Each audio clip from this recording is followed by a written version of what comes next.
Denzel Washington. With 2 Academy Award wins and 3 nominations, this handsome screen hunk makes stardom look easy.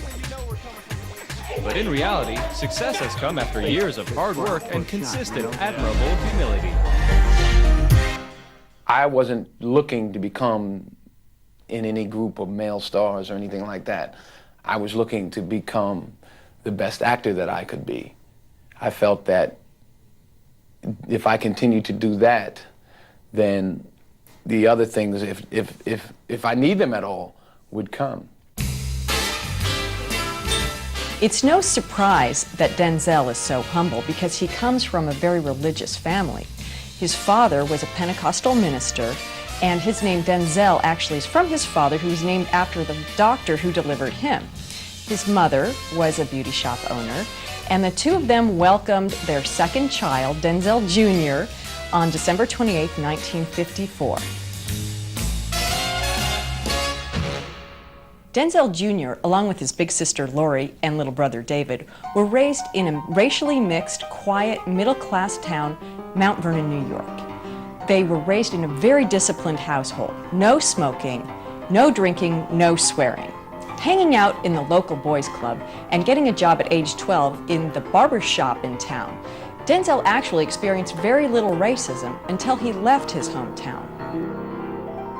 My father grew up in Virginia, about 60 miles from Alexandria, and I can remember going south when I was a kid, especially in the 50s, where we would have to take food with us because there weren't going to be places where we could eat, or we would have to stop and get gas, like in New Jersey, and then take it. You know, my father had to know where he could go to get gas. Not that it really made us nervous or anything, because he didn't seem to make a big deal out of it, so we didn't think it was a big deal. But you just knew that you weren't going to be stopping until we got to the house in Virginia, so it was around. When Denzel was 14, the family harmony was shattered by divorce. In order to keep her angry son on track, Denzel's mother scraped together the money to send him to a private prep school. And although he did better in sports than academics, he finally got accepted to Fordham University. Denzel amazed his drama teacher and the audiences at Fordham University with his brilliant performances. His drama teacher was so impressed, in fact, that he invited a number of talent agencies, and it wasn't long before the William Morris Agency snapped him up. In 1977, Denzel was cast in Wilma, a TV movie about a black woman athlete who was competing in the Olympics. He had a little trouble at first adjusting to performing in front of a camera instead of a live audience where he could absorb their energy and send it right back. But he was helped by co-star Pauletta Pearson quite a bit.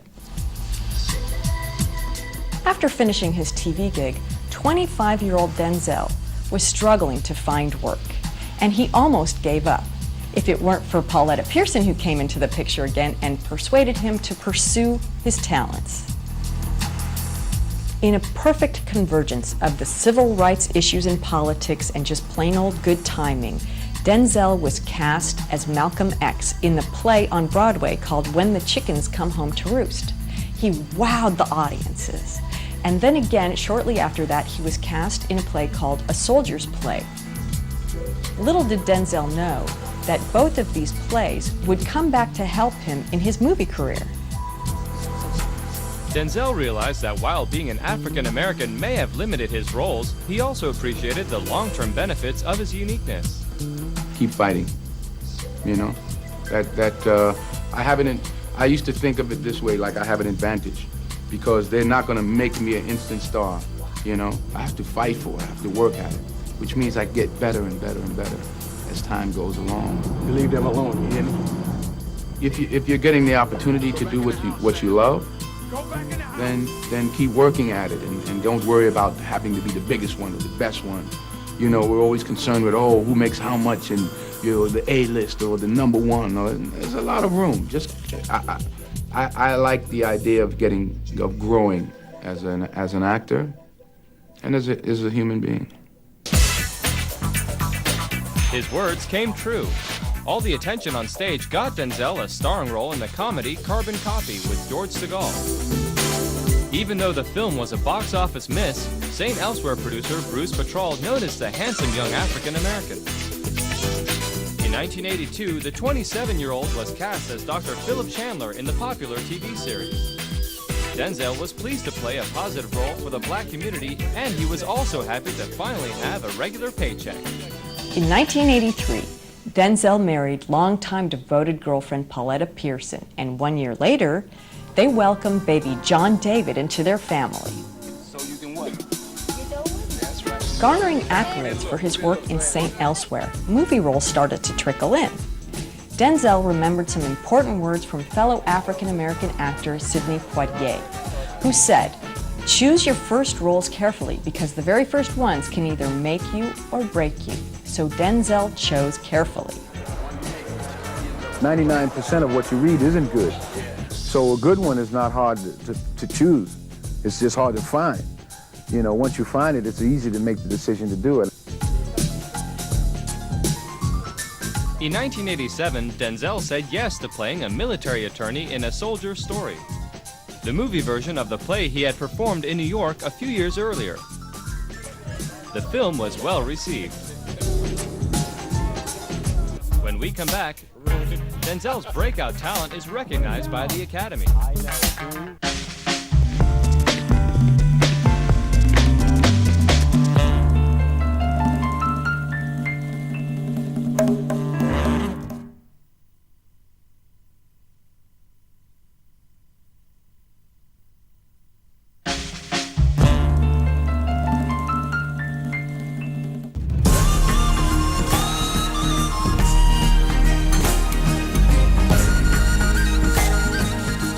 That same year, Denzel made another excellent choice by playing the South African activist Steve Biko in the biographical film Cry Freedom.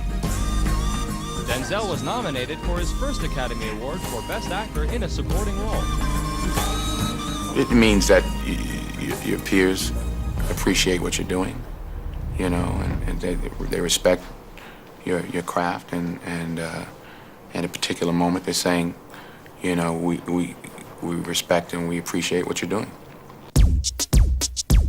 Denzel was appreciated in several more films, mastering a number of foreign accents along the way. 1989 was an eventful year for Denzel. His daughter Katya was born, and he was cast in Ed Zwick's masterpiece, Glory, as the runaway slave turned soldier, Trip. In Glory, that character, I felt close to that character. Yeah, I felt like I understood him maybe more than some of the other ones. The movie was a smash hit, and this time, Denzel won the Oscar for Best Supporting Actor. Fresh off his Academy win, Denzel played in 2 Spike Lee movies back-to-back. In Mo Better Blues, the actor was cast as legendary trumpetist Bleak Gilliam, and then, in 1992, Denzel took on the title character in the 3-hour-plus epic Malcolm X. I wouldn't say any part is a part of my life because that suggests that it may be finished, you know, it's never going to get better. So I wouldn't call it a part of my life, and I have prepared for films in different ways, like even Mo Better Blues, I tried to play the trumpet for a long time. In Malcolm X, it really was 11 years of preparation in a sense. In the meantime, Denzel's and Pauletta's number of children doubled. In 1991, Pauletta gave birth to twins, Olivia and Malcolm. The next year, Denzel was nominated for a 3rd Academy Award. He was very relaxed and humble about the nomination. But when the award finally went to Al Pacino for The Scent of a Woman, some naysayers claimed that racism was at work. Denzel did not agree. Al Pacino. He's nominated for 8 Academy Awards. He had never won until the 8th time. Now, I think he's white, Italian, American.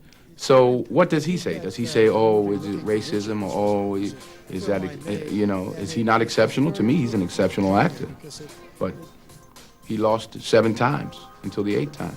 They only give out 4 awards, 2 actor, 2 supporting actor, out of all of the films. So it's very difficult to win. in 75 years, maybe, what, 280, 300 people have won. So maybe in that regard, yes, it's exceptional, but I think that any really fine performance, good performance, has a chance. Denzel's fine performances continued. After a few lighthearted roles, he took on the role of an investigative journalist in The Pelican Brief. The hardworking actor did his homework. I worked with the Washington Post. I did my research with them down in D.C., and I found them to be obsessed with the work. But most of them I found, I think, people are of integrity, and so I tried to instill that in the character. Working on The Pelican Brief had a few obvious attractions. To work with Julia Roberts, when I read the screenplay, I knew right away, because I could read it, and it felt like 20 minutes. I couldn't wait to get to the next page, so that's always a good sign to me. And then also to work with, I think, one of the great directors in Alan Pakula. With all it had going for it, Denzel knew the movie was going to be a hit. Yes, I've made conscious choices, certain films that I knew were going to be commercial films, like The Pelican Brief. I mean, that wasn't a labor of love necessarily, because you knew you had these elements. You had a John Grisham novel that everybody goes to read his novels, and you had Julia Roberts, who hadn't made a picture in 2 or 3 years. There's a lot of anticipation. It wasn't hard for me to figure out that this had a lot of momentum going into it. Denzel was right. Pelican Brief was a smash hit, earning upwards of $100 million. It gave him the courage to jump headfirst into Philadelphia. It was 1993. It was not at all a sure thing, because this movie was grappling with issues America was not yet comfortable with, such as homosexuality and AIDS. A film like Philadelphia was a labor of love. We thought we'd make a fine film and hopefully people would come, but we had no idea that we'd make over $200 million around the world. In 1995, Denzel starred in Crimson Tide with Gene Hackman. The dazzling actor had another colossal hit on his hands, earning almost $19 million on its first weekend. There really hasn't been a film, other than maybe like Eddie Murphy movies, where there was an African American in the lead and they spent $50 million.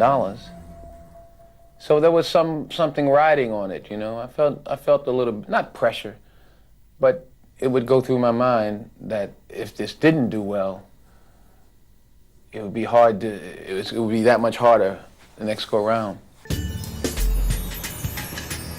In 1995, Denzel was exhausted by his non-stop performances. It was time for a vacation. The Washingtons packed up and set off for Africa. President Nelson Mandela welcomed the family to South Africa, where he and his countrymen continued to appreciate Denzel's role in the 1987 movie Cry Freedom, which brought worldwide attention to the evils of apartheid. At the same time, Denzel and Pauletta renewed their wedding vows in front of the Archbishop of South Africa, Desmond Tutu. The vacation was wonderful for Denzel, but when he returned, he hit the ground running. In the movie Courage Under Fire, the actor stepped into the role of a U.S. Army officer who must investigate the worthiness of a Medal of Honor recipient played by Meg Ryan. He researched the part. Denzel's tremendous capacity to empathize helped him to bring substance and meaning to the role. It became more of a responsibility as I talked to more and more soldiers and realized, wow, they're trusting me with their stories, and they're expecting me to deliver. And it's been a pleasure and a relief to talk to them. We went to a dinner Saturday night, the Patriots dinner, the Medal of Honor Society gives every year. They decided to take the dinner that they have to use it to honor us. They gave me a special award, and they gave the film an award. And every one of them talked about how they loved the film and loved how we are showing a side of them that hasn't been shown, and the fact that they're human and frail and sensitive like everyone else. Denzel liked the fact that the film gave the public a rare and badly needed look inside the heart of the average soldier. Very few films, you know, deal with the emotional issues, of the psychological issues of war. the Rambos say we kill 80,000 of them and none of us die and there's no blood on our side and it doesn't seem to bother anybody. That's not the reality. Man after man, woman after woman that I spoke to who have fought in war, who have killed and who have seen friends killed, talked about how they, not so much how nobody sees them because they weren't looking for attention, but they just seemed to pour it out to me in a way that surprised me because I had that Rambo image of soldiers who were tough and they're never, you know, but they're human beings with children. They're human beings that are still trying to come to terms with killing or having close friends killed. Courage Under Fire was another box office bonanza. After several more hits and a couple of misses at the box office, Denzel found himself starring in another biopic. This time the subject was Reuben "Hurricane" Carter, a middleweight boxing champion who was falsely imprisoned for a triple murder he did not commit. The Hurricane was Denzel's second round with Soldier Story director Norman Jewison. I don't try to manipulate the audience. I try to be honest. Norman and I worked very hard on the words, on the material, and then of course I work as hard as I can on the character, and then I try to just listen and see what happens within the circumstances of each scene and within the circumstances of the story. The real Reuben Carter was not what Denzel expected. I was amazed. I expected to meet a very angry man, or at least a bitter man. And that's not the man I met at all. I met a very intense man, but a very kind person, a warm, loving person who said that he wouldn't change anything in his life, that everything that has happened to him is made him who he is. Coming up, with another box office triumph in his hands, Denzel is nominated for another Oscar.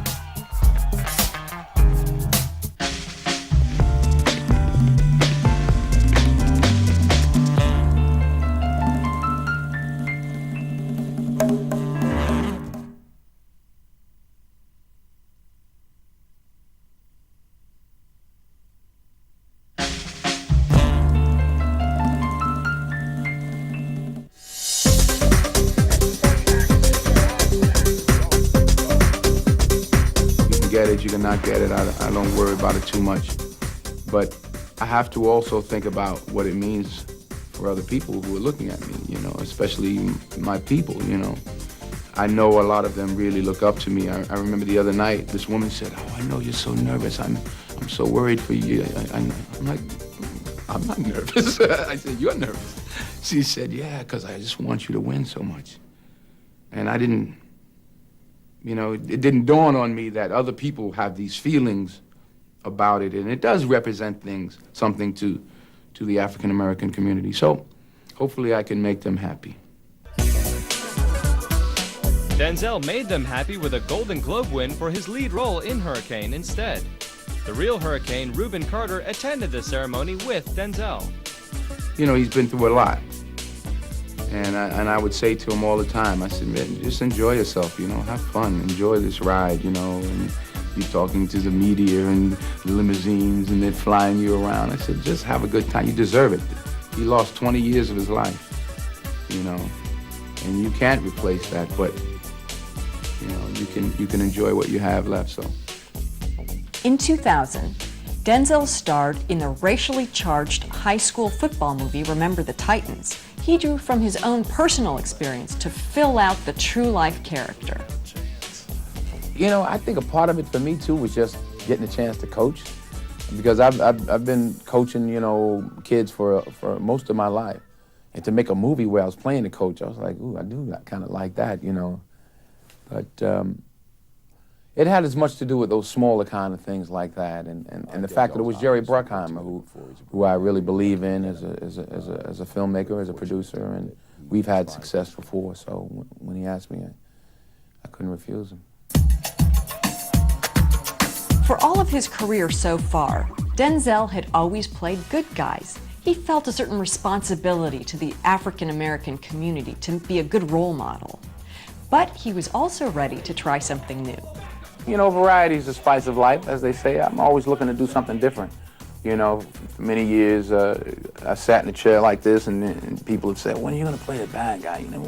You know, you're scared to play. He's always goody two-shoes. And I said, all right, I got something for you. I don't know what they're saying now, but I think I did a pretty good bad guy. In 2001, Denzel was cast as Detective Alonzo Harris in a crime thriller called Training Day. I play an undercover cop who's dealing drugs. He's a murderer, liar, cheats on his wife, and ultimately he's murdered, which is what he should be. So I still think he's a good guy. He just has a twisted point of view. The movie was a resounding success. After 1 win for supporting actor and 3 nominations, Denzel won the Academy Award for Best Actor in a Leading Role. It was a major breakthrough for African Americans. Before he won, Denzel knew it would be one of the major themes he would bring up in his acceptance speech. I think about